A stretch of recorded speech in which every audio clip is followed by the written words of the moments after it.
এটা কি বলে শরীফুল ভাই? এটাকে কি বলে শরীফুল ভাই? আমার গাঁড় বলে। দেখতে পাচ্ছ আমি প্যাঁচটা ধুতে এসেছি গাইস। এবার কিন্তু আমি তোর গিয়ে মারবো। এরকম কালি দিতে আমি কি করবো? আবার বলতেছে একটা কালি।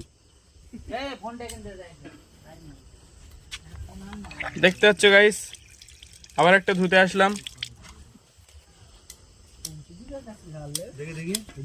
এলাও এই দে আরো ঝাল দে, কালা তো খেলা হবে না। কি হয়েছে? লে তাড়াতাড়ি লে, খিদে লেগেছে।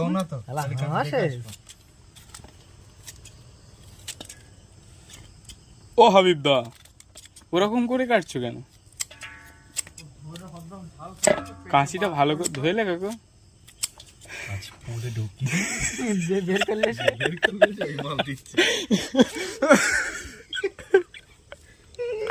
ভালো করে ধুয়ে লে চলে বটি ধুয়ে লে। আমার বাড়ি জিজ্ঞেস করবি, হ্যাঁ আমি যে গামছাটা মুখ পুছি কি ওই গামছাটা ব্যবহার করি কি? আমার মুখ পোষা গামছা আলাদা আর পোঁত পোষা গামছা আলাদা। গা ধুয়ে এসে যেটা মুছি সেটা আলাদা। আর একদিন আমার হচ্ছে আমার বাপ শিখবি ছেড়ে দেবে, খুব উল্টো পাল্টা বলি মানে ভাত খেয়ে শিখবি না দেখি রে আমি কর করি মানে কিরকম করেছে। আর মা বলতো বাপের কাছে, বাপ বলে বুঝ দেয়নি গামছা শিখবি না। দেখতে পাচ্ছ গাইস হেভি করে মশলা মুড়ি ছিল। ও নাইস হয়নি